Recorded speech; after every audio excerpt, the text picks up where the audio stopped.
আমি তোমাদেরকে বললাম যে আমার কাছে একটা রোধ আছে, এই রোধের এই প্রান্তের বিন্দুটা এ, এই প্রান্তের বিন্দুটা বি, এর এই পাশের ভোল্টেজটা ভি, এই পাশের ভোল্টেজটা ভিবি, এবং আমি ধরে নিছি হচ্ছে ভি এর ভোল্টেজটা ভিবির চাইতে বেশি। যেহেতু এই দুই বিন্দুর বিভব সেম না, সুতরাং এর ভিতর দিয়ে তড়িৎ প্রবাহিত হবে। এখন রোধের মধ্যে দিয়ে কারেন্ট যেতে চাইলে রোধের কাজই হচ্ছে তড়িৎ প্রবাহকে বাধা প্রদান করা। তো রোধ যদি তড়িৎ প্রবাহকে বাধা প্রদান করে, আসলে তড়িৎ প্রবাহ প্রকৃত কি মিনিং করে? তড়িৎ প্রবাহ প্রকৃতপক্ষে মিন করে ইলেকট্রনের প্রবাহ। তোমরা জানো তড়িৎ প্রবাহের দুটো দিক আছে, একটা প্রকৃত, একটা প্রচলিত। প্রকৃত দিক অনুসারে তড়িৎ প্রবাহিত হয় হাই ভোল্টেজ থেকে লো ভোল্টেজে, কিন্তু সত্যিকার অর্থে তড়িৎ প্রবাহিত হয় ইলেকট্রনের দ্বারা, আর ইলেকট্রন প্রবাহিত হয় লো ভোল্টেজ থেকে হাই ভোল্টেজে। তো যাই হোক, যেটাই ধরি না কেন, যে চার্জগুলো হাই ভোল্টেজ থেকে লো ভোল্টেজে দেয় ধনাত্মক চার্জ, আর লো থেকে হাইতে আসে ঋণাত্মক চার্জ। তো ইলেকট্রন যখন তড়িতে এই রোধের মধ্যে দিয়ে প্রবাহিত হতে থাকে, তো এই রোধের একটা নাম আছে, এগুলোকে আমরা বলি লোড। আমরা আসলে কারেন্ট ব্যবহার করি বিভিন্ন লোডে। লোডগুলো বিভিন্ন ধরনের হতে পারে, সেগুলো রেজিস্টিভ হতে পারে, ক্যাপাসিটিভ হতে পারে, ইন্ডাকটিভ হতে পারে, এবং মিশ্র রোধ হতে পারে। তো আমি তোমাদের সাথে রেজিস্টিভ লোড নিয়ে কথা বলছি, অর্থাৎ এই লোডটা শুধুমাত্র আর দ্বারা গঠিত। যেমন আমাদের ওয়াটার হিটার, তো আমরা যখন হিটারের মধ্যে দিয়ে কারেন্ট পাস করি, তখন এই হিটারের ভিতর দিয়ে যে বিদ্যুৎ শক্তি ব্যয়িত হয়, এই বিদ্যুৎ শক্তিটাই এই হিটারের মধ্যে দিয়ে কারেন্ট চালালে, এই হিটারের যেহেতু রোধ আছে, তো রোধের মধ্যে দিয়ে যদি আমি কারেন্ট নিয়ে যেতে চাই, তাহলে রোধ তড়িৎ প্রবাহকে বাধা দেয়। এই বাধার ফলে তোমার ইলেকট্রনের সাথে রোধের সংঘর্ষ হয়, পরিবাহীর উপাদানের সংঘর্ষ হয়, এই সংঘর্ষের ফলে তাপ উৎপন্ন হয়। এটাই তড়িৎ প্রবাহের ফলে কেন তাপ উৎপন্ন হয় তার আণবিক ব্যাখ্যা। আমি আবারও বলছি, একটা পদার্থ তোমার ইলেকট্রন, প্রোটন, নিউট্রন দ্বারা গঠিত। এখন এই ইলেকট্রন, প্রোটন, নিউট্রনের মধ্যে কেবলমাত্র কিছু মুক্ত ইলেকট্রনিক পরিবাহীর মধ্যে দিয়ে চলাচল করতে পারে। এখন এই মুক্ত ইলেকট্রনগুলো যখন ভোল্টেজ প্রয়োগের ফলে পরিবাহীর মধ্যে দিয়ে চলতে থাকে, তখন তারা প্রোটন, নিউট্রন, নিউক্লিয়াস এদের সাথে ধাক্কা খায়, যার কারণে একটা তাপ উৎপন্ন হয়। এখন ঘটনা হচ্ছে, এটা আগে মেনে নাও যে কোনো পরিবাহীর মধ্যে দিয়ে তড়িৎ প্রবাহিত হলে তাপ উৎপন্ন হয়, একে তড়িৎ প্রবাহের তাপীয় ক্রিয়া বলে। তো তড়িৎ প্রবাহের তাপীয় ক্রিয়ার উদাহরণ তোমরা তোমাদের চারিপাশে সবকিছু দেখে, তোমরা ফোনে চার্জ দিবা, ফোন দেখবা গরম হয়ে গেছে, টেলিভিশন চালাবা, টেলিভিশন গরম হয়ে যাবে, বৈদ্যুতিক পাখা চালাবে, দেখবা বৈদ্যুতিক পাখা গরম হয়ে গেছে, তুমি লাইট জ্বালাবা, আলো পাবা, একই সাথে গরম হয়ে গেছে। তো আমরা এখানে তোমাদের সাথে একটা পরিবাহীর মধ্যে দিয়ে তড়িৎ প্রবাহিত করতে হলে কিছু পরিমাণ শক্তি ব্যয় করতে হয় এই রোধের কারণে। তো রোধের মধ্যে দিয়ে কারেন্ট নিয়ে যেতে হলে কতটুকু শক্তি ব্যয় করতে হয় সেটা আমি তোমার গত ক্লাসে শিখাইছি। সেই ব্যয়িত শক্তিটা ডাব্লিউ ইকাল টু, আমি তোমাদেরকে লিখছিলাম ভিকিউ ভিআইটি, তারপর বলছিলাম আই স্কোয়ার আর টি, তারপর বলছিলাম ভি স্কোয়ার আর টি, তারপর বলছিলাম হচ্ছে পিটি। এখন তোমরা আগে শোনো ভালো করে, কথাটা আগে বোঝার চেষ্টা করো, টেনশন নেওয়ার দরকার নেই। এগুলো হচ্ছে তড়িৎ প্রবাহের ফলে ব্যয়িত শক্তি। যে কোনো একটা জানলে, ভোল্টেজ চার্জ জানলেও আমি ব্যয়িত শক্তি বের করতে পারবো, ভোল্টেজ কারেন্ট সময় জানলেও ব্যয় করতে পারবো। একইভাবে পিটি জানলেও বের করা যাবে, পাওয়ার জানলেও বের করা যাবে, লোডের পাওয়ার, ভি আর জানলেও বের করা যাবে, আই আর জানলেও বের করা যাবে। তো এখন কোশ্চেন হচ্ছে, আমরা বলছি যে আমার কাছে ধরো একটা হিটার আছে, সে কথার কথা এটা আমার একটা হিটার। তো ওয়াটার হিটারে এটাকে আমরা রোধক, তাপক তার বলছি। এই তারের মধ্যে দিয়ে কারেন্ট গেলে এরকম তোমরা দেখছো চামচের মতো থাকে ওয়াটার হিটারে, এর ভিতর দিয়ে ধরো এটার সাথে এটা ধরো এরকম টাইপ। এখন এখান থেকে একটু লক্ষ্য করে দেখো যে জিনিসটা, এর ভিতর দিয়ে এখন ধরো এখান থেকে এটা মনে করো সাপ্লাই লাইন, এখান থেকে ধরো কারেন্ট এর ভিতর দিয়ে যখন যাবে তখন এখানে তাপ উৎপন্ন হবে। এখন কোশ্চেন হচ্ছে, এই রোধের মধ্যে দিয়ে কারেন্ট নিয়ে যেতে হলে যে পরিমাণ শক্তি ব্যয় করতে হয়, এই ব্যয়িত শক্তিটা, শক্তির তো ধ্বংস নাই, এই ব্যয়িত শক্তিটাই তাপ শক্তি রূপে দেখা দেয়। এখন হিটারের মধ্যে দিয়ে তড়িৎ প্রবাহিত হলে সম্পূর্ণ ব্যয়িত বিদ্যুৎ শক্তি তাপ শক্তিতে রূপান্তরিত হলে তো তোমাদের মনে থাকার কথা, এই জুলের সূত্র আমি পড়াইছিলাম, আমি যখন তোমাদেরকে থার্মোডাইনামিক্স পড়াইছিলাম সেখানে জুলের সূত্র ছিল যে যদি তাপকে সম্পূর্ণরূপে কাজে রূপান্তর করা যায় অথবা কাজকে সম্পূর্ণরূপে তাপে রূপান্তর করা যায়, তাহলে কাজ এবং তাপ, কাজ এবং তাপ পরস্পরের সমানুপাতিক হয়। এবং এখান থেকে তোমরা একটা জিনিস পড়ছিলে ডাব্লিউ ইকাল টু জেইস, কিন্তু এসআইকো যদি কাজকে জুলে আর এইচকে ক্যালোরিতে ব্যবহার করি তাহলে এটা ব্যবহার করতে হয় ডাব্লিউ ইকাল টু জেইস। কিন্তু যদি তাপকেও জুলে কাজকেও যদি জুলে দিই তাহলে জে এর মান 1 হয় এসআইকোকে। তো তখন আমরা যে জিনিসটা লিখতে পারি W equal to H equal to আমরা লিখতে পারবো ডাব্লু। তাহলে সেক্ষেত্রে ডাব্লুর যত সূত্র V Q VIT I square RT V square by RT একই সাথে পিটি সকল সূত্রই উৎপন্ন তাপের সূত্র হবে। আমি আবারও বলছি, একটা পরিবাহীর মধ্যে দিয়ে একটা রোধের মধ্যে দিয়ে তড়িৎ প্রবাহিত, প্রত্যেকটা পরিবাহীর রোধ আছে, তাই পরিবাহীর মধ্যে দিয়ে আমি কারেন্ট নিয়ে যেতে চাইলে রোধ বাধা দেয়। এই বাধা অতিক্রম করার জন্য তোমরা আরও একটা উদাহরণ দেখতে পারো এখানে। এই যে এটা একটা রাস্তা, এই রাস্তায় ধরো এরকম একটা স্পিড ব্রেকার আছে, তুমি সাইকেল চালাই মনে করো যাচ্ছ, দৌড়াই যাচ্ছ আর কি। তো যেতে হলে এই বাধা অতিক্রম করতে হলে তোমাকে কিন্তু কিছু শক্তি ব্যয় করতে হবে। তো একইভাবে কোনো একটা পরিবাহীর মধ্য দিয়ে আমি যদি তড়িৎ নিয়ে যেতে চাই তাহলে পরিবাহীর যে রোধ আছে সেই রোধের মধ্যে দিয়ে তড়িৎ নিয়ে যাওয়ার জন্য আমাকে কিছু শক্তি ব্যয় করতে হয়। এই ব্যয়িত শক্তিটাই তাপ শক্তি রূপে দেখা দেয়। তোমাদের বলছিলাম যে শক্তির 9টা রূপ, এর মধ্যে সবচেয়ে ইনফেরিয়র রূপটা হচ্ছে তাপ। আমরা দুইটা হাত ঘুষি, উঁচু থেকে একটা জিনিস ফেলে দিই, ফ্যান চালাই, টিভি চালাই, যাই করি না কেন, পরিশেষে যে কোনো শক্তির একটা টেন্ডেন্সি হচ্ছে সেই শক্তিটা তাপ শক্তিতে রূপান্তরিত হয়ে যায়। তো একইভাবে বিদ্যুৎ প্রবাহের একটা বিশেষ টেন্ডেন্সি আছে যে বিদ্যুৎ প্রবাহের সময় যদি রোধের মধ্যে দিয়ে কারেন্ট চলে তখন এর জন্য এই বাধা অতিক্রম করার জন্য বাধার ফলে কিছু পরিমাণ বিদ্যুৎ শক্তি তাপ শক্তিতে রূপান্তরিত। এখন যদি পুরা বিদ্যুৎ শক্তিটা আমি যদি একটা ওয়াটার হিটারের মধ্যে দিয়ে কারেন্ট নিয়ে গেছি, তো ওয়াটার হিটারের মধ্যে দিয়ে যে পরিমাণ আমি বিদ্যুৎ শক্তি ব্যয় করছি পুরাটাই যদি আমাদের তাপ শক্তি রূপে দেখা দেয় তাহলে সেক্ষেত্রে আমরা এইচ ইকাল টু এই সূত্রগুলো ব্যবহার করতে পারবো।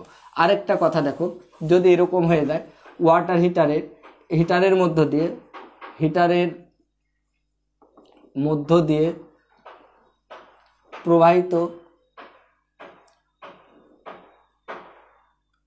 তড়িতের একটি অংশ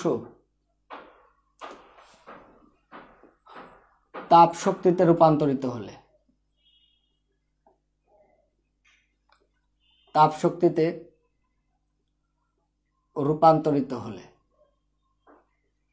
অর্থাৎ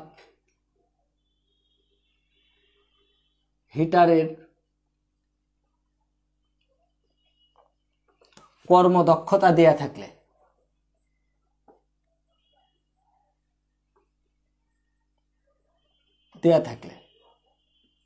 তো এই ক্ষেত্রে তোমাদেরকে একটু বলি, এটা একটু বোঝার চেষ্টা করো। একটা হিটার দীর্ঘদিন ব্যবহার করতে করতে অনেক ক্ষেত্রে হিটারের এই তারে, এটাকে আমরা বলতে তাপক তার, কারণ এই তারেই তাপ উৎপন্ন হচ্ছে, এই তাপক তারে অনেক ক্ষেত্রে মরিচা পড়ে যায়। তো যদি মরিচা পড়ে যায় তখন একটা প্রবলেম হয়। তাপক তারে যদি মরিচা পড়ে তখন তুমি যখন এই তাপক তারের মধ্যে দিয়ে কারেন্ট দিবা তখন এই তারের অবশ্যই রোধ আছে, এই রোধের মধ্যে দিয়ে কারেন্ট যাওয়ার ফলে তাপ উৎপন্ন হবে, কিন্তু কিছু পরিমাণ তড়িৎ এই যে এখানে রাসায়নিক শক্তি মরিচার থাকার কারণে এর ভিতর দিয়ে তড়িৎ প্রবাহের ফলে এখানে কিছু রাসায়নিক বিক্রিয়া ঘটবে। ফলে দেখা যাবে তখন আমি যদি হিটারের মধ্যে দিয়ে আমি একটা পুরাতন হিটারের মধ্যে দিয়ে যদি তোমার তড়িৎ প্রবাহিত করি তখন দেখা যায় এই প্রবাহিত তড়িতের ব্যয়িত বিদ্যুৎ শক্তির একটা অংশ তাপ শক্তিতে এবং বাকি অংশ রাসায়নিক ক্রিয়ায় ব্যয় হয়। ফলে এখানে 100 জুল বিদ্যুৎ শক্তি দিলে 100 জুল তাপ শক্তি নাও পেতে পারি, তার থেকে কম পাই। তো এই ধরনের ক্ষেত্রে আমাদেরকে হিটারের এফিসিয়েন্সি দেওয়া থাকে। কোনো কিছুর এফিসিয়েন্সি মানে সেখানে যা ইনপুট দিব তার কত অংশ আউটপুট পাবো। তো তোমরা দেখো ওয়াটার হিটারের ক্ষেত্রে এফিসিয়েন্সি মানে তোমরা সবাই জানো আউটপুট বাই ইনপুট। এটা আগে বোঝার চেষ্টা করো। গুণন 100% এমনিতেই এমনিতে আমি 100% এটাকে 100 দ্বারা প্রকাশ করি, এটা ইকুয়াল টু আউটপুট। তো ওয়াটার হিটারের ক্ষেত্রে আউটপুট কি? ওয়াটার হিটার থেকে আমরা কি পাই? ওয়াটার হিটার থেকে আমরা তাপ পাই। আর ওয়াটার হিটারে আমরা কি দিই? আমরা বিদ্যুৎ শক্তি দিই। তো ব্যয়িত বিদ্যুৎ শক্তি ডাব্লু পরিমাণ শক্তি ব্যয় করলাম, এইচ পরিমাণ ওয়াটার হিটার থেকে তাপ পেলাম। তাহলে এখান থেকে দেখো উৎপন্ন তাপ H equal to eta W হয়ে যাবে। যদি ইটার কথা বলা না থাকতো, অর্থাৎ পুরা যদি মরিচা টরিচা না থাকতো, পুরা বিদ্যুৎ শক্তিটাই যদি তাপ শক্তিতে রূপান্তরিত হতো, সেক্ষেত্রে যদি যে পরিমাণ শক্তি ব্যয় করছো সেই পরিমাণে যদি তাপ পাই ওয়াটে, তাহলে ইটাটা হয় 100%, ইটা 100%। কোনো কিছুর কর্মদক্ষতা 100% মানে সেখানে কোনো অপচয় নেই, তাহলে সেক্ষেত্রে 100% মানে কিন্তু 1, সেক্ষেত্রে কিন্তু এইচ ইকাল টু ডাব্লিউ হয়ে যাবে। তাহলে আবারও বলছি, যদি কোনো হিটারের কর্মদক্ষতা দেওয়া না থাকে, তার মানে বুঝতে হবে ওই হিটারে যে পরিমাণ বিদ্যুৎ শক্তি ব্যয় করব ঠিক সেই পরিমাণই তাপ শক্তি রূপান্তরিত হবে। হিটারের ভিতর দিয়ে, হিটারের তাপক তারের ভিতর দিয়ে তড়িৎ প্রবাহের ফলে তাপক তারের রোধের কারণে তাপ উৎপন্ন হবে এবং ব্যয়িত বিদ্যুৎ শক্তি সম্পূর্ণরূপে তাপ শক্তিতে রূপান্তরিত হবে। কিন্তু হিটার দীর্ঘদিন ব্যবহারের ফলে, হিটারের গায়ে আয়রন জমার ফলে, মরিচা পড়ার ফলে, অনেক ক্ষেত্রে হিটারের মধ্যে দিয়ে তড়িৎ প্রবাহিত করলে হিটারের রোধের কিছু তাপ উৎপন্ন হবে, একই সাথে কিছু রাসায়নিক ক্রিয়া দেখায়, ফলে বিদ্যুৎ যে পরিমাণ হিটারে বিদ্যুৎ শক্তি ব্যয় করি তার সেটা দুই অংশে ভাগ হয়ে যায়, এক অংশ তাপ উৎপাদনে আর এক অংশ রাসায়নিক ক্রিয়া সম্পূর্ণ ব্যয় হয়। ফলে সেক্ষেত্রে দেখা যায় যে পুরাপুরি কর্মদক্ষতা 100% হয় না। সেক্ষেত্রে আমরা হিটারে কর্মদক্ষতা eta equal to H by W, তাহলে সেক্ষেত্রে উৎপন্ন তাপ H equal to eta W. Shortcut কথায়, যদি কর্মদক্ষতা না দেওয়া থাকে তাহলে এইচ ইকাল টু ডাব্লু, ব্যয়িত বিদ্যুৎ শক্তি হিটারের ক্ষেত্রে ব্যয়িত বিদ্যুৎ শক্তি ইকাল টু এটা। কিন্তু যদি এগুলো অবশ্যই ওয়াটার হিটার বা বৈদ্যুতিক কেটলি, তাহলে সেক্ষেত্রে দেখো একই সূত্র হবে, eta eta equal to V Q, eta VIT, eta I square R T, eta V square by R T, তারপর ইটা পিটি। মানে এটা বুঝালাম, যদি এফিসিয়েন্সি দেওয়া থাকে তাহলে ওই যে ব্যয়িত শক্তি, ব্যয়িত বিদ্যুৎ শক্তিটাই উৎপন্ন তাপ।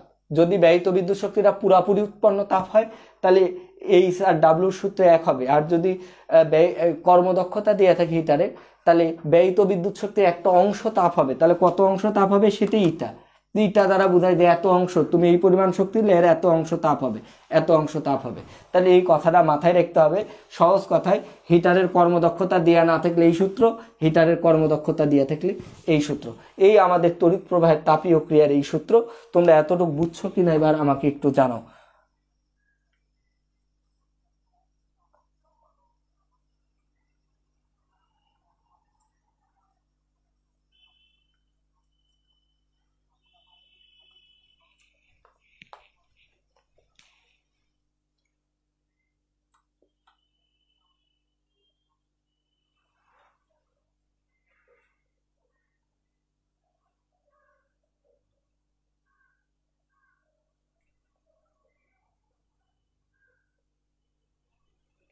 ওকে,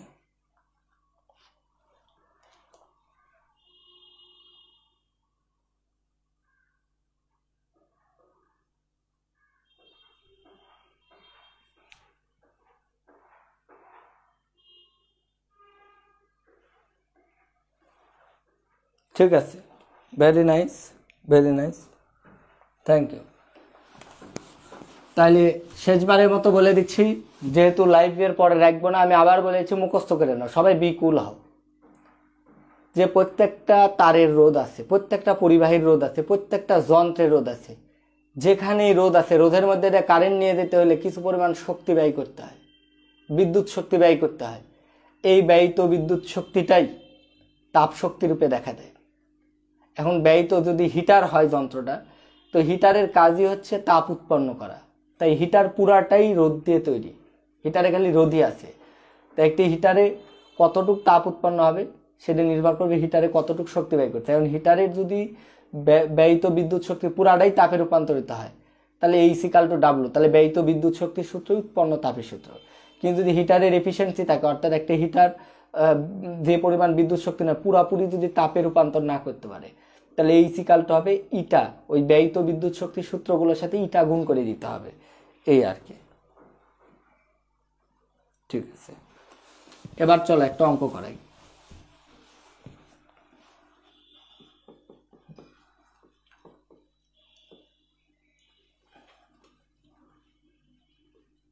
একটি বৈদ্যুতিক কেটলিতে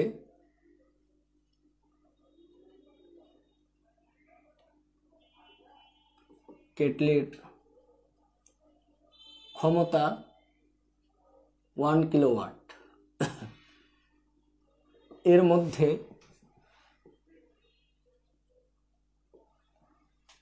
2 কেজি পানি রাখা আছে।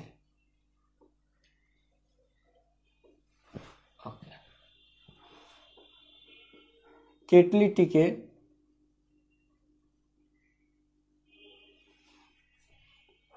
5 মিনিট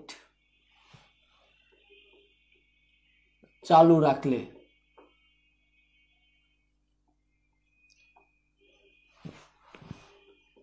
ইহাতে রক্ষিত পানির তাপমাত্রা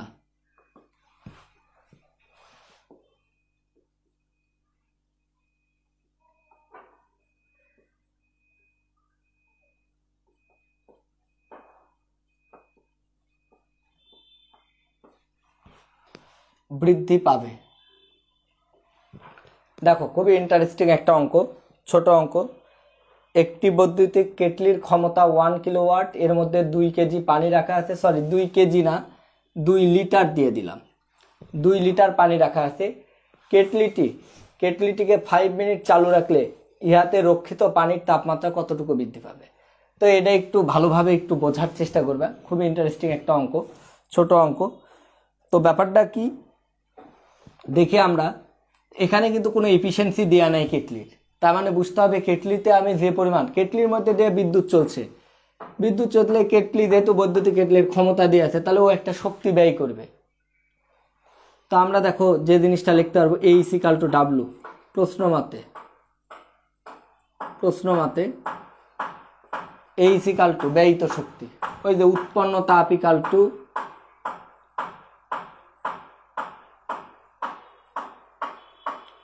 ব্যয়িত বিদ্যুৎ শক্তি। তো উৎপন্ন তাপ H, ব্যয়িত বিদ্যুৎ শক্তি, দেখো কি কি দেওয়া আছে, ক্ষমতা দেওয়া আছে P, 5 মিনিট T দেওয়া আছে, তাহলে A = আমি লিখতে পারবো PT। আবার একটা জিনিস চিন্তা করো, এটা একটা ওয়াটার হিটার, এর ভিতর পানি রাখা আছে, এটাকে মনে করো কারেন্টের লাইনের সাথে যুক্ত করা আছে, এর ভিতর দিয়ে মনে করো কারেন্ট ফ্লো করছে, কারণ এই পানি কিন্তু এখানে যে পানি রাখা আছে তার ভরে এখানে তাপ উৎপন্ন হচ্ছে, এই তাপটা পানি গ্রহণ করছে। আবারও বলছি, ভালো করে বোঝার চেষ্টা করো, এর ভিতর দিয়ে কারেন্ট গেল, হিটারের মধ্যে দিয়ে কারেন্ট গেল, তাপ উৎপন্ন হলো, এই তাপটা আবার পানি গ্রহণ করছে, যে পানি গ্রহণ করছে তার ভর m, তার আপেক্ষিক তাপ s। আমি ধরে নিলাম এই পানির তাপমাত্রা Δθ পরিমাণ বৃদ্ধি পেল, তাহলে তোমরা তো আবার জানো m ভরের কোনো বস্তুতে যদি আমি h পরিমাণ তাপ দিই, তার আপেক্ষিক তাপে s হলে আমি H = আবার লিখতে পারবো ms Δθ PT। তো এখান থেকে একটু লক্ষ্য করে দেখো যে জিনিসটা লেখা যাচ্ছে, Δθ = PT/ms। এখন দেখো PT 1 kilowatt 1000, T 5 minute, 5 minute মানে 300 সেকেন্ড, M এটা একটু মাথায় রাখতে হবে, একমাত্র পানির ক্ষেত্রে এটা প্রযোজ্য। পানির ভর 2 লিটার, 2 লিটার পানির ভরকে 2 কেজি লেখা যাবে, শুধু পানির ক্ষেত্রে এটা লেখা যাবে। 1 লিটার পানির ভর 1 কেজি। পানির আপেক্ষিক তাপ 4200, এটা করলে কত আসে বলো, তত ডিগ্রি সেলসিয়াস, বলো। এটা একটু মাথায় রাখতে হবে, একমাত্র পানির ক্ষেত্রে এটা প্রযোজ্য।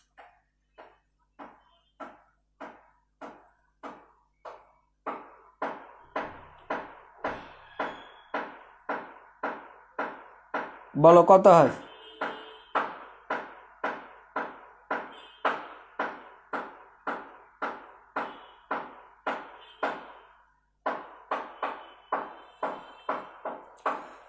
স্ক্রিন রেকর্ড করে লাভ নাই, স্ক্রিন রেকর্ডে কোনো শব্দ আসে না। কত আছে ভাই, ঠিক হলো না তো, 35.71 ডিগ্রি, এই তো 35.71 ডিগ্রি সেলসিয়াস, এই তো আমাদের অঙ্ক আর কি।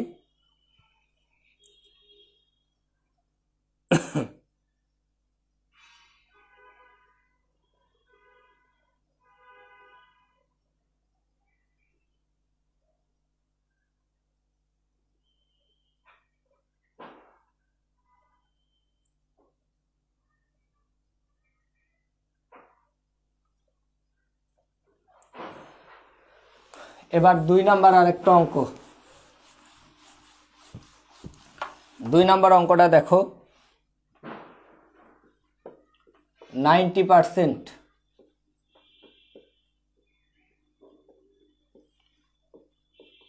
দক্ষতা সম্পন্ন এবং 1 কিলোওয়াট ক্ষমতার একটি water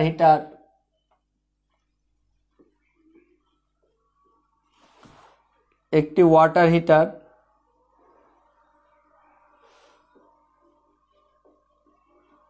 five minute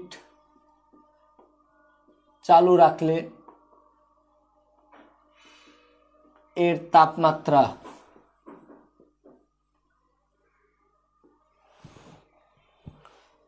25 degree Celsius বৃদ্ধি পায়।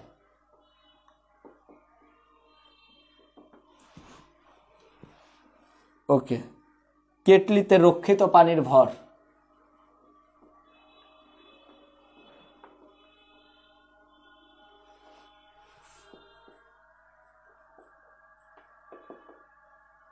এই অঙ্কটা দেখো, এখানে কিন্তু দক্ষতা দেওয়া আছে। এটা বোঝাচ্ছে ওয়াটার হিটারে তুমি যে পরিমাণ বিদ্যুৎ শক্তি দাও, বিদ্যুৎ শক্তির বিনিময়ে সে তাপ শক্তি তৈরি করে, কিন্তু পুরাটা পারে না, 90% পারে। তাহলে এই ক্ষেত্রে উৎপন্ন তাপে ইসিকাল টু কিন্তু ইটা ডাব্লু প্রশ্ন মতে। আবার এই ওয়াটার হিটারে যে ভর আছে তার ভর, পানির ভর এম, পানির আপেক্ষিক তাপ এস, এবং তাপমাত্রা ডেল থিটা বাড়লে এই এইচ তাপ উৎপন্ন হয়েছে। এই এইচ পরিমাণ তাপ পানি গ্রহণ করছে, পানি গ্রহণ করে তার তাপমাত্রা বাড়াইছে। তাহলে এই ইসিকাল টু আমি লিখতে পারবো M S del theta. Eta আবার ডাব্লিউ ইকাল টু কিন্তু আবার লেখা যাবে PT. So this is very interesting. Eta equal to PT. সো এখান থেকে দেখো M equal to eta PT by আমি কিন্তু লিখে দিতে পারছি এস ডেল থিটা। ইটার মান 90%, তার মানে 0.9। এই যে ইটার মান কর্মদক্ষতা 90%, 0.9। পি এর মান 1 কিলোওয়াট, 1000 ওয়াট। টি এর মান 5 minute, 300 second. S 4200 joule per KG per kelvin. Del theta 25 degree Celsius. সব কিছু বসায় দাও।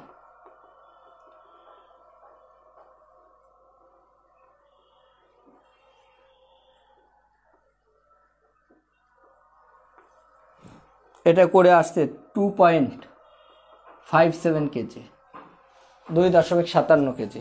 দেখো অঙ্কটা বুঝছো কিনা। 2.57 কেজি।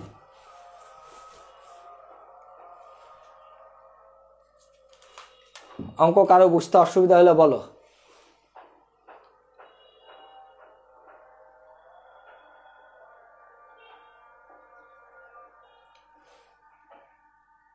ভর তো প্রতিনিয়ত পরিবর্তন হবে, কারণ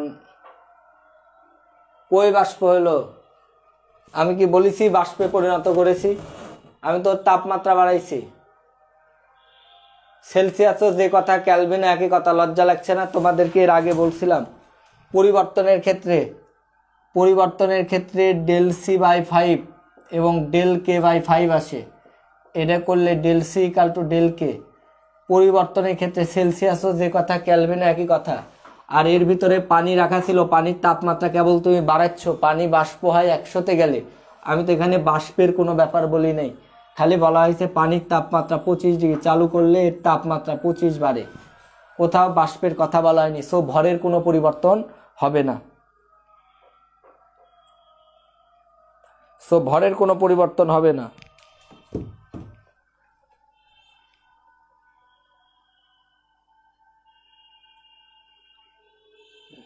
হলে বলেন।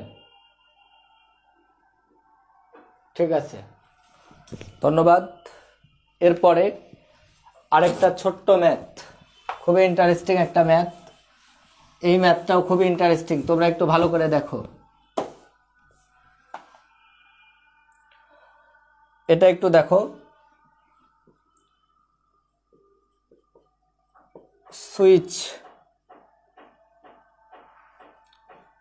সুইচের সাহায্যে বর্তনী সম্পূর্ণ করার পর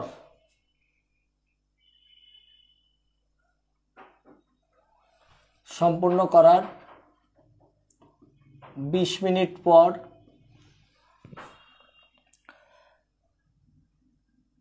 বৈদ্যুতিক কেটলির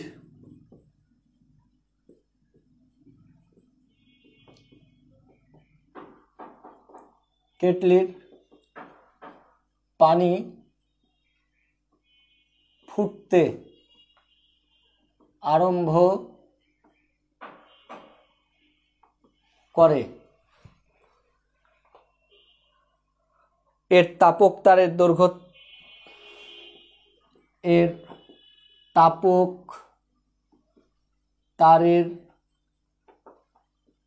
দৈর্ঘ্য 4 মিটার। ওকে, তারটির দৈর্ঘ্য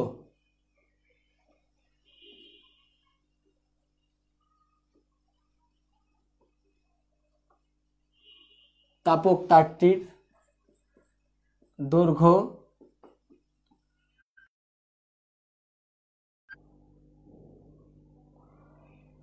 তারটির দৈর্ঘ্য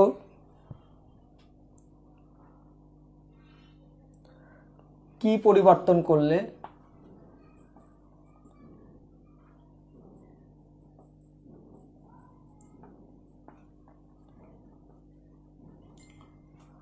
এর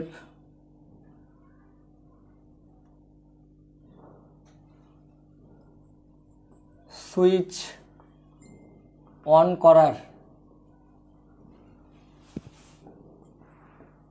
10 মিনিট পরে, দাঁড়াও আমি প্রশ্নের উত্তর দিচ্ছি, তোমার সমস্যা নেই, একটু ওয়েট করো। 10 মিনিট পরে কেটলির পানি ফুটতে শুরু করবে।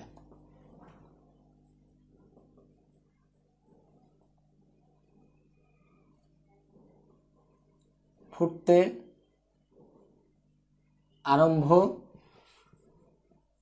করবে। নো টেনশন, দেখো আগে ভালো করে দেখার চেষ্টা করো, কোশ্চেনটা আগে দেখো,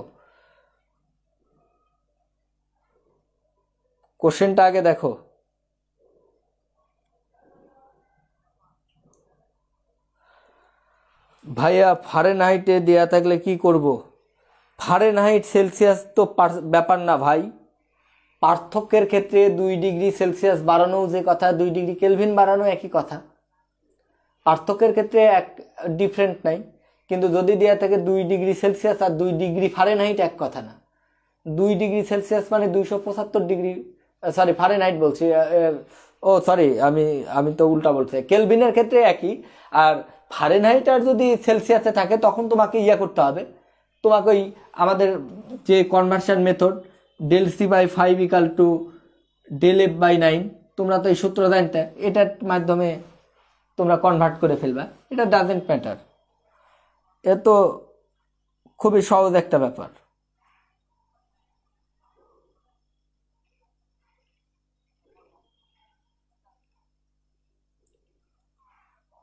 হ্যাঁ চলো, এই অঙ্কটা আমরা একটু বোঝার চেষ্টা করব।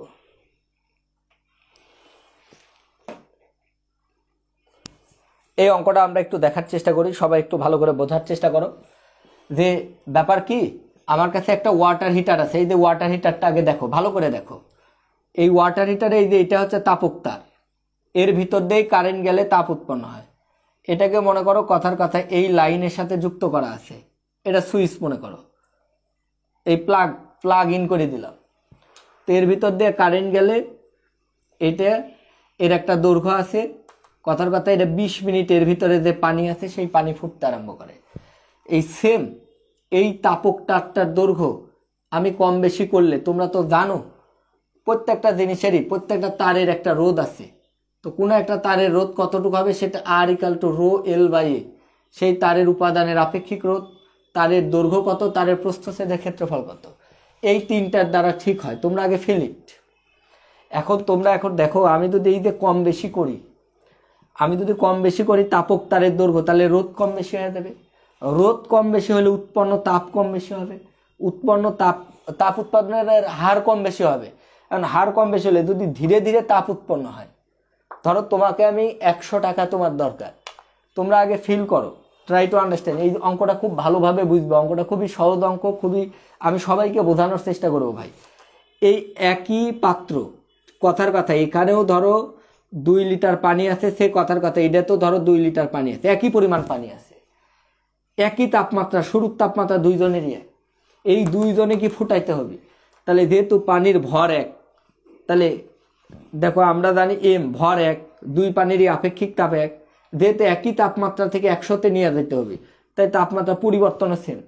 তাহলে এর ক্ষেত্রেও যে পরিমাণ তাপ লাগবে এর ক্ষেত্রেও সেম তাপ, কারণ একই পানিকে একই কেটলির সাহায্যে, খালি বলছে যে একটা কেটলির মধ্যে পানি রাখলে ওই কেটলির সুইচ অন করার পর কেটলির পানি 20 মিনিট পর ফুটে, কিন্তু আমি ওই পানিটা কি আমি 10 মিনিট, তার মানে আগে তাপ উৎপন্ন হতো ধীরে ধীরে, এবার তাপ উৎপন্ন করতে হবে জোরে জোরে, অর্থাৎ তাপ উৎপাদনের হার রেটটা বাড়াইতে হবে। তো এটা নিয়ে আমি তোমাদের সাথে বলি। এই ক্ষেত্রে দেখো এই অঙ্কের যে ব্যাপারটা খুবই ইন্টারেস্টিং অঙ্ক, তোমরা এই অঙ্কটা আগে ভালো করে বুঝবে, কথা আগে শুনবে। কথা এই তো আমি এখানে তোমাদেরকে দেখাই দিলাম, এটা আমাদের তাপক তার, এই তো এটা আমাদের আরেকটা তাপক তার, এর দৈর্ঘ্য কম বেশি হবে। দেখো এর ভিতর দিয়েও কারেন্ট যাবে, এর ভিতর দিয়েও, এখানেও তাপ উৎপন্ন হতে হবে, এখানেও তাপ উৎপন্ন হতে হবে। এখন দেখো প্রশ্ন মতে যেহেতু একই পরিমাণ পানি, তাহলে এখান থেকে একটু লক্ষ্য করো, একই পরিমাণ পানি যদি গরম করতে চাই তাহলে একই পরিমাণ তাপ লাগবে, একই ইনিশিয়াল অবস্থা থেকে যদি নিয়ে দেয়, তাহলে প্রথম হিটারকেও যে পরিমাণ তাপ উৎপন্ন করতে হবে, দ্বিতীয় ক্ষেত্রে হিটারকে কিন্তু একই তাপ উৎপন্ন করতে হবে। এবার আসো, কিন্তু কথা আছে, কথা হচ্ছে যে জিনিসটা, এই এইচ বের করার অনেকগুলো সূত্র আছে। H equal to V Q, H equal to V I, sorry H equal to I square R T, V square by R T, PT. Question হচ্ছে কোন সূত্র নিব, এটা আগে ফিল করতে হবে। দেখো যেহেতু আমাকে তাপক তারের দৈর্ঘ্যের ব্যাপার দিছে, তো দৈর্ঘ্যের সাথে কে রিলেটেড, দৈর্ঘ্যের সাথে রোধ রিলেটেড, তার মানে আমাকে এমন একটা সূত্র নিয়ে আসতে হবে যে সূত্রের মধ্যে রোধ আছে, এই সূত্রের মধ্যে রোধ নাই, রোধ নাই, রোধ নাই, রোধ আছে এই দুই সূত্রের মধ্যে। এখন সমস্যা হচ্ছে এই সূত্র হবে নাকি এই সূত্র হবে, কিভাবে আমি সূত্র সিলেক্ট করব। এখন দেখো এই সূত্র হচ্ছে কারেন্ট আর রোধ জানলে তাপ জানা, আর এখানে ভোল্টেজ আর রোধ জানলে। এখন তোমরা একটা জিনিস একটু মাথায় রাখবা, যে এই যে দেখো এটাকেও একটা লাইনের সাথে যুক্ত করছে, এটাকেও একটা লাইন, তোমরা সবসময় মাথায় রাখবে আমাদের যে বৈদ্যুতিক লাইন, ইলেকট্রিক লাইন, বাণিজ্যিক লাইন, এই লাইনে ভোল্টেজটা কনস্ট্যান্ট। সে তুমি ফ্যান চালাও, তুমি মোবাইল চার্জ দাও, আর তুমি যাই করো, আমাদের ভোল্টেজটা সেম, আর ল্যাপটপ চালাও, আমরা একই লাইন থেকে কাজ করছি, আমাদের লাইনের ভোল্টেজটা কনস্ট্যান্ট। এবং এই ভোল্টেজটা তোমরা অনেকেই শুনে থাকবে যে আমাদের লাইনের ভোল্টেজ হচ্ছে 220 ভোল্ট, 220 ভোল্ট। তাহলে তুমি একটা জিনিস ভাবো, শোনো, আমরা তো কি জানি V equal to I R, I equal to V by R. আমাদের ভিন্ন ভিন্ন কাজে ভিন্ন ভিন্ন কারেন্ট লাগে। যেমন আমাদের ফ্যানটা, ফ্যানের মধ্যে দিয়ে বেশি কারেন্ট গেলে ফ্যান জোরে ঘোরে, অল্প কারেন্ট গেলে ধীরে ঘোরে। তো আমাদেরকে কারেন্ট কন্ট্রোল করতে হয়, কিন্তু আমাদের ভোল্টেজ ফিক্সড, আমাদের লাইনের ভোল্টেজ 220।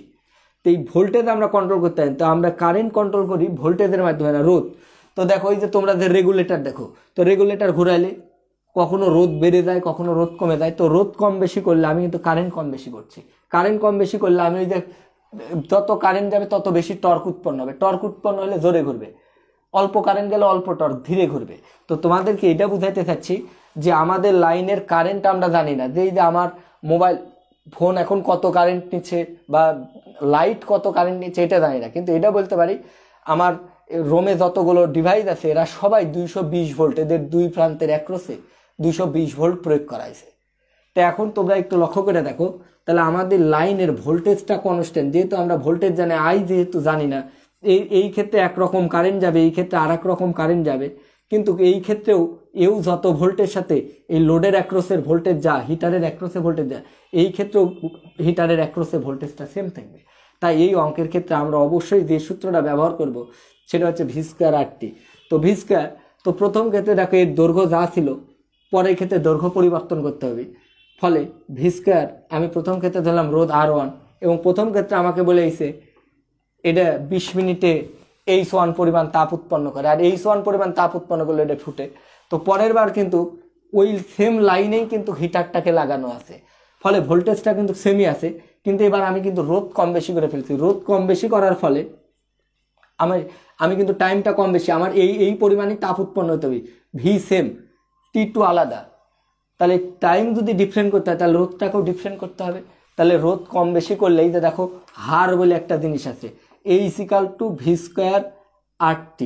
তো দেখো H/T মানে কিন্তু তাপ উৎপন্নের হার, তো তাপ উৎপন্নের হার কিন্তু কম বেশি হতে হবে, এই ক্ষেত্রে হারটা বেশি হতে হবে, তবে গান কিন্তু আমি অল্প সময়ে এই একই পরিমাণ তাপ পাবো, H1 তাপ পাবো H2। তো এখান থেকে লক্ষ্য করে দেখো H1 তাপ, এরও এই পানি ফুটাইতে এরও H1 লাগবে, এই সেম পানি এরও H1 তাপই লাগবে, কিন্তু এর ক্ষেত্রে টাইমটা যায়, এর ক্ষেত্রে টাইম তা না, কিন্তু ভোল্টেজ 100, এর ক্ষেত্রে রোধ যা হতে হবে এর ক্ষেত্রে রোধ তাহলে হবে না। এখন এখান থেকে তোমরা একটু লক্ষ্য করে দেখো, আমি যদি এই যে ভি কেটে দিই তাহলে এখান থেকে সুন্দর একটা ইকুয়েশন পাবো, R2/R1, এটাই কালটা আমি কিন্তু লিখতে পারবো T2/T1। এটা আমাদের 1 নং সমীকরণ।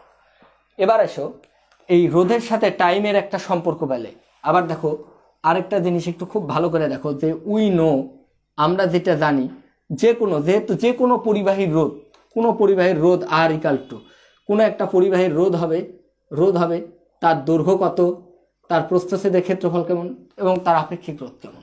তাহলে R= হয়ে যায় ρ L A। এখন তোমরা এখান থেকে দেখো, তোমাদেরকে এর আগেও আমি বহুতবার একটা সূত্র শিখাইছি, যে A সমানুপাতিক B হলে আমরা লিখতে পারি A1/A2 = B1/B2, অর্থাৎ এখানে 1 থাকলে এখানে 1, আবার এখানে A2 দিলে এখানে 2, তো এখানে তখন 1, এখানে 1, এটা অনুপাতের সূত্র। তো একইভাবে এখান থেকে দেখো তো, এটাও যে তার, এটাও সেম তার, এই তারের উপাদানও যায় একই তার, ওই একই তাপক তার, তাহলে দুইজনের উপাদান এক, তাহলে দুইজনের আপেক্ষিক রোধ এক। আবার দুইজনের দেখো প্রস্থচ্ছেদের ক্ষেত্রফল একই তার, শুধুমাত্র তাদের দৈর্ঘ্য কম বেশি করা হয়েছে, যার কারণে তাদের রোধ আমি ধরে নিলাম এর দৈর্ঘ্য L1, এর দৈর্ঘ্য L2। তাহলে ρ A যদি কনস্ট্যান্ট হয়, তাহলে কনস্ট্যান্ট উঠে গেলে এই দুইটা ধ্রুবক উঠে গেলে সমানুপাতিক, তাহলে R এর সাথে L এর সমানুপাতিক সম্পর্ক। তাহলে এখান থেকে দেখো আমি অবশ্যই যেটা লিখতে পারবো R2/R1, এটাই কালটো লিখতে পারবো L2/L1, এটা 2 নং সমীকরণ। এখন তোমরা দেখো এটা 1, এটা যদি 2 হয় তাহলে R2/R1 মানে এটা R2/R1, তাহলে আমি এখান থেকে লিখতে পারবো অতএব L2/L1 = ওই যে from 2 and 1 implies that okay T2/T1। তো এখান থেকে দেখো খুব সুন্দর করে দেখো L2 = যেটা লেখা যাচ্ছে T2/T1, তাহলে T2/T1 গুণন L1। আর তোমরা আমাকে বলো T2 দ্বিতীয় ক্ষেত্রে কত টাইম লাগে? দ্বিতীয় ক্ষেত্রে টাইম লাগবে 10 মিনিট, প্রথম ক্ষেত্রে টাইম লাগে কত? 20 মিনিট। L1 তারের দৈর্ঘ্য কত? প্রথম ক্ষেত্রে তারের দৈর্ঘ্য ছিল 4 মিটার, তাহলে দেখো আমি যদি এখানে L2 বের করি তাহলে 10/20 তার সাথে 4 কাটাকাটি করলে দেখো আমরা পেয়ে গেলাম 2 মিটার। তার মানে তাপক তারের দৈর্ঘ্য যদি 4 মিটার হয় তাহলে 4 মিটার তাপক তারের দৈর্ঘ্য দিয়ে আমাদের গরম করতে সময় লাগবে হচ্ছে 20 মিনিট, কিন্তু 2 মিটার দৈর্ঘ্য দিলে, কিন্তু আমি তো এটা বলিনি যে তাপক তারের দৈর্ঘ্য কত করতে বলছি দৈর্ঘ্যের পরিবর্তন কত হবে। তাহলে del L = পরিবর্তন মানে শেষ বিয়োগ আদি, তাহলে 2 - 4 তাহলে -2 মিটার। তোমরা জানো পরিবর্তনের আগে মাইনাস আসা মানে হ্রাস করতে হবে, তার মানে অতএব তাপক তারের দৈর্ঘ্য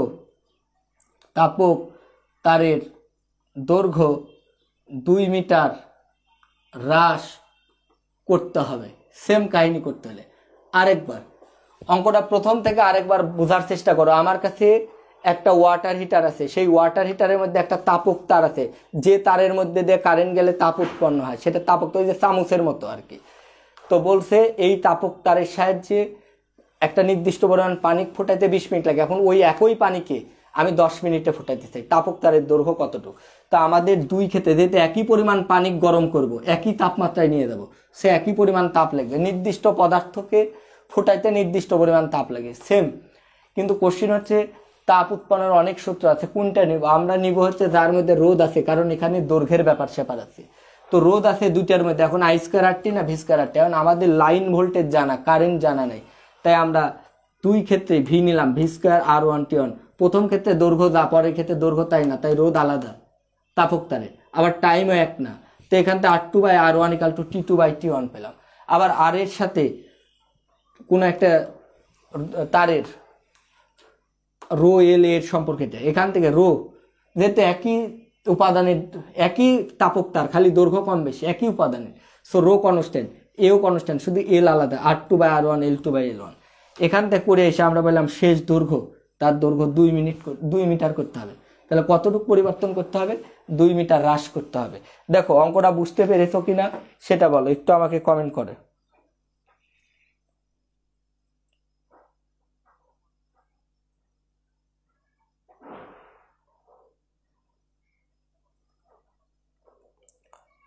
কোনো জায়গায় সমস্যা থাকলে তাড়াহুড়া করার কিছু না, না বুঝলে বলো না। আমি কোনোদিন না বুঝার জন্য কাউকে গালিগালাজ করছি?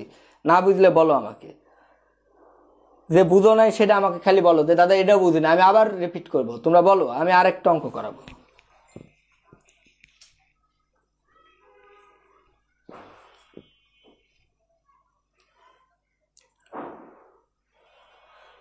দেখো এটা নির্ভর করে, রোদ বেশি হলে বেশি তাপ হবে এরকম বলা যায় না। H equal to I square R T, আর V square by R T. H এর সাথে আর এর একবার সমানুপাতিক, একবার ব্যস্তানুপাতিক। যদি আই কনস্ট্যান্ট হয় তাহলে এইচ বেশি হলে আর বেশি হয়, কিন্তু যদি ভি কনস্ট্যান্ট হয় তাহলে রোদ যত কম এইচ তত বেশি। এটা বুঝতে হলে আগামী ক্লাস, লাস্ট ক্লাস দেখতে হবে এটা কখন প্রযোজ্য হয়, এটা কখন।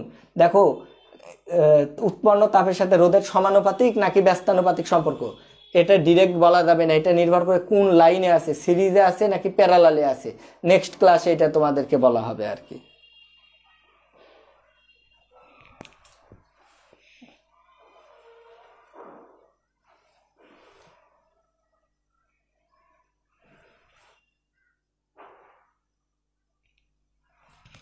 ওকে, ঠিক আছে, মুছে দিলাম। ঠিক আছে, ধন্যবাদ। লাস্ট ম্যাথ, এটা আমাদের শেষ ম্যাথ।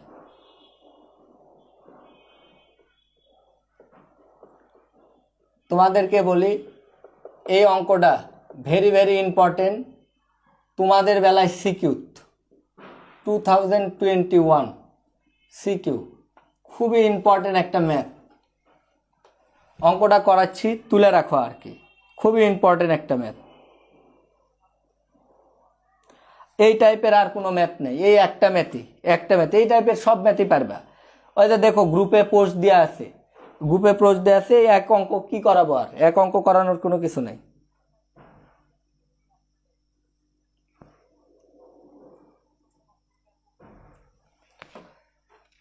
না বুঝার কিছু নাই তো, ভোল্টেজ কনস্ট্যান্ট, তাই সব বোঝানো হয়েছে। দুই ক্ষেত্রে একই তাপ উৎপন্ন হয়েছে, প্রথম ক্ষেত্রেও যে পানি গরম করছে একই পাত্র, একই পরিমাণ পানি গরম করবি, খালি হিটারের তাপ উৎপন্নের হার চেঞ্জ করতে হবে। H1 H2 সমান, প্রথম ক্ষেত্রেও যা তাপ, পরের ক্ষেত্রেও তা। V square by R, V constant, লাইনটা একই ভোল্টেজে আছে, লাইন ভোল্টেজ সেম, দুই ক্ষেত্রে একই লাইনে লাগানো আছে। আমাদের লাইনের voltage constant, V square by R one T one, V square by R two. আর এর সাথে টি এর সম্পর্ক, পরের বার আর এর সাথে এল এর সম্পর্ক, দুইটাকে একত্রিত করে আমরা একটা সূত্র বের করে ফেলছি, L two by L one equal to T two by T one. এটা করে এল টুর মানটা আমরা পেয়ে গেলাম 2 মিটার। তাহলে তাপক তারের দৈর্ঘ্য 2 মিটার হলে এটা পসিবল। তো 2 মিটার করতে হলে আমাদেরকে আগে ছিল 4 মিটার, এখন 2 মিটার, তাহলে 2 মিটার হ্রাস করতে হবে, এই আর কি। চলেন আমরা এবার লাস্ট ম্যাথটা করতে চাই। ওকে,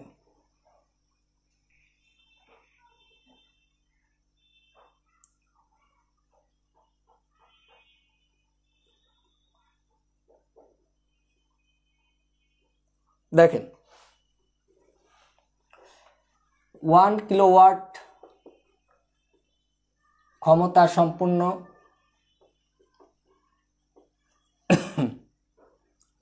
এবং 90%। চলো আমি অঙ্কটা তোমাদেরকে একটু ব্যাখ্যা করি। দেখো আগে অঙ্কটা দেখো, সবাই ভালো করে দেখো, খুবই সিকিউ ইম্পর্টেন্ট একটা অঙ্ক। তো আমি গ নাম্বার অঙ্কটা নিয়ে আগে তোমাদের সাথে কথা বলি যে গ্রীষ্মকালে কেটলিতে উৎপন্ন তাপের পরিমাণ কত। তো গ নাম্বার কোশ্চিন দেখো, উৎপন্ন তাপ H=, কর্মদক্ষতা দিয়ে আছে, সো উৎপন্ন তাপের সূত্র ইটা হবে। কেটলির ক্ষমতা দিয়েছিল, কেটলির সময় দিয়েছিল, কত সময় চালাইছো, ইটা 90% দক্ষতা 0.9। পি কেটলির কর্মদক্ষতা 1 কিলোওয়াট 1000 ওয়াট।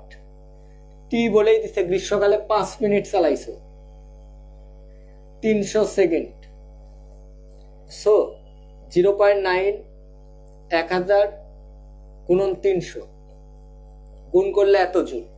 অতীতকালে তোমাদেরকে অনেকবার একটা কথা বলছি, গয়ে যদি সহজ কোশ্চেন থাকে ঘয়ে টাফ থাকে। দেখো আমাদের ঘ নাম্বার টাফ হলে গ নাম্বার গিফট করে, এটা একটা গিফট অঙ্ক। জাস্ট একটা সিম্পল ম্যাথ দিয়ে খালি সূত্রটা হয়ে গেল আর কি, সিম্পল ম্যাথ দিয়ে সূত্রটা হয়ে গেছে।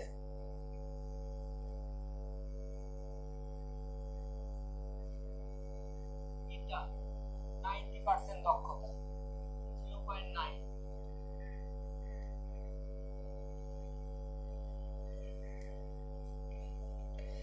এবার আসো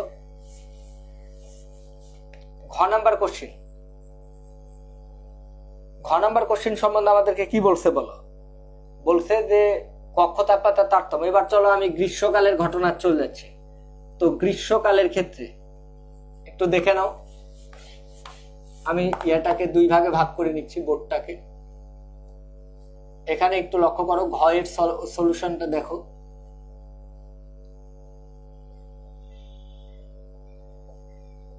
গ্রীষ্মকালের ক্ষেত্রে ওকে H= আমরা লিখতে পারছি ইটা পিটি। আবার এই যে আমাদের কেটলি, এটা তাপক তার, এর মধ্যে দিয়ে কারেন্ট দিলে তাপ উৎপন্ন হলে এই তাপ পানি গ্রহণ করলো, গ্রহণ করে পানি ফুটতে শুরু করছে। তাহলে পানির তাপমাত্রা, পানি তো কক্ষ তাপমাত্রা পানি নিছিল, তারপর পানিটা ফুটছে, তাহলে সেক্ষেত্রে পানি এই পরিমাণ তাপ। তুমি একটা জিনিস ভাবো, আমি যখন হিটারটাকে অন করছি, হিটারের মধ্যে কারেন্ট গেছে, কারেন্ট যাওয়ার ফলে তাপ উৎপন্ন হয়েছে। কতটুকু তাপ উৎপন্ন হয়েছে? এই তাপ কে গ্রহণ করছে? এই তাপ পানি গ্রহণ করছে। পানির ভর m ধরে নিলাম, এখানে রক্ষিত পানির ভর m, s এর তাপমাত্রা ডেল থিটা বেড়েছে। তাপমাত্রা বাড়ার পরই তো সে ফুটছে, ফুটতে গেলে 100 ডিগ্রি হতে হয় তাপমাত্রা, তাহলে ms ডেল থিটা ইটা পিটি। এখান থেকে একটু লক্ষ্য করে দেখো, আমি ডেল থিটা ইকুয়াল টু পেয়ে যাচ্ছি ইটা পিটি বাই ms।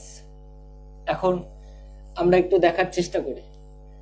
ইটা 90%, একটু আগেই বললাম 0.9, পি 1 কিলোওয়াট,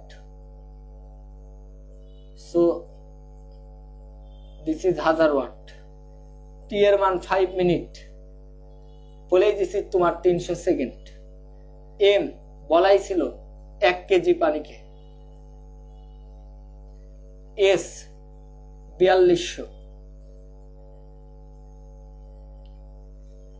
দেখো আমি যদি বসাই দিই, তাহলে 0.9 গুণন 1000 গুণন 300, এম এর মান 1, 4200। কত আসে বলো? কত আসে বলো?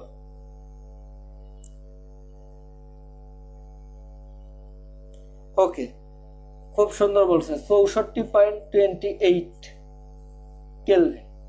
পরিবর্তন তুমি কেলভিন দিলেও যা, সেলসিয়াস দিলেও তা, ইট ডাজন্ট ম্যাটার। এত কেলভিন অথবা এত ডিগ্রি সেলসিয়াস, আমি ধরলাম এই পরিমাণ তাপমাত্রা পরিবর্তন করতে হয়েছে। এখন একটা জিনিস ভাবো, দুটো উদাহরণ দিব, ভালো করে বোঝার চেষ্টা করবে। এর ভিতরে পানি নিছিলা, তো পানির শুরুতে তাপমাত্রা কেমন ছিল?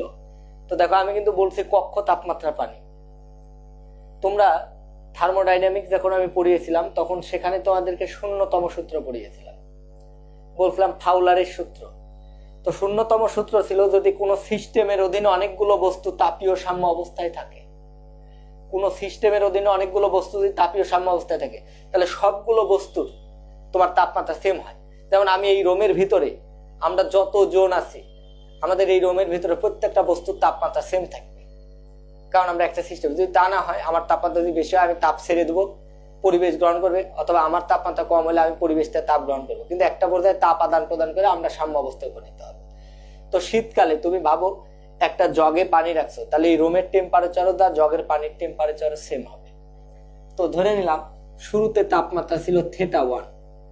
এখন দেখো পানি কত গেলে পানি ফুটে, পানি ফুটে কিন্তু 100 গেলে।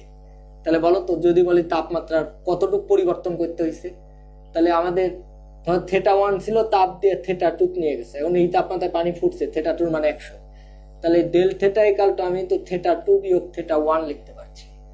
তাহলে θ2 মান আবার 100 ফিক্সড বিয়োগ θ1। এখান থেকে দেখো θ1 ইকাল টু এটাকে পার করলে মাইনাস ডেল θ।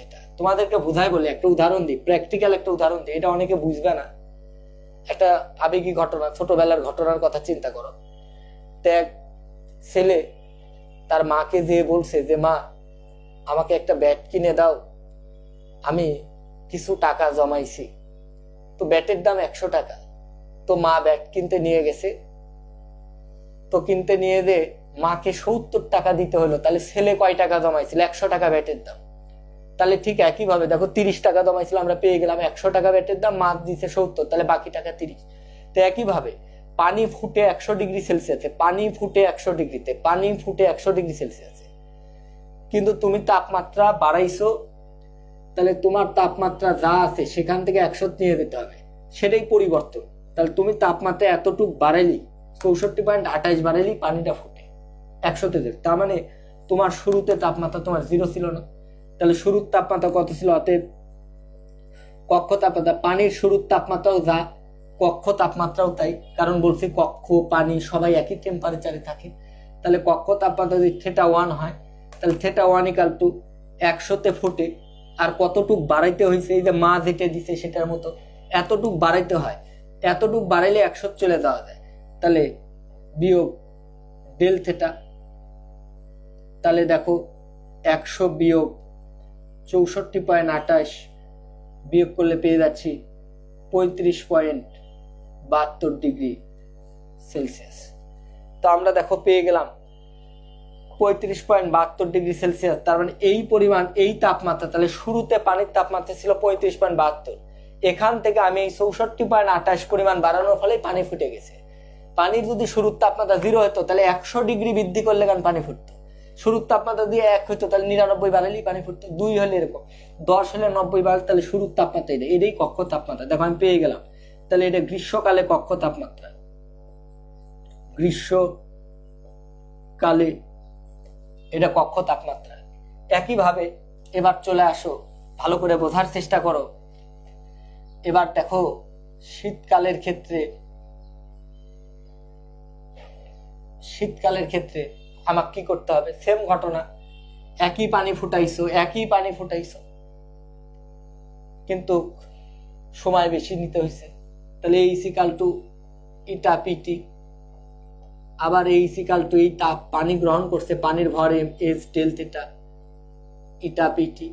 তাহলে এখান থেকে দেখো ডেল θ বের করছি, গ্রীষ্মকাল শীতকালে কতটুকু বাড়াইতে হয়েছে, ইটা পিটি বাই এম এস।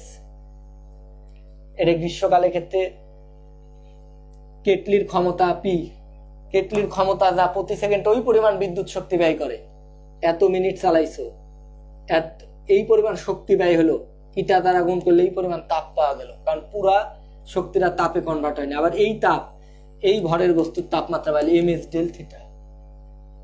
যদি এই পরিমাণ তাপ কোনো সিস্টেমে দেয়, ইটার মান আবারও 90%, 0.9, পি এর মান আবারও 1 কিলোওয়াট, 1000 ওয়াট। টি এর মান এবার ভুল করা যাবে না, 1 মিনিট বেশি লাগছে, 6 মিনিট।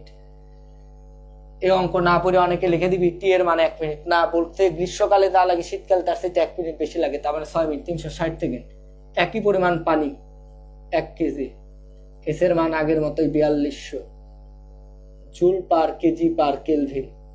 তো এখান থেকে দেখো ডেল θ ইকাল টু 0.9, 1000, টি এর মান 360, এম এর মান 2, এস এর মান 4200।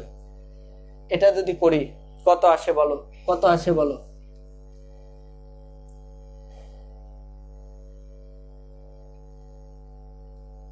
কত আসে বলো? 77.14 ডিগ্রি সেলসিয়াস।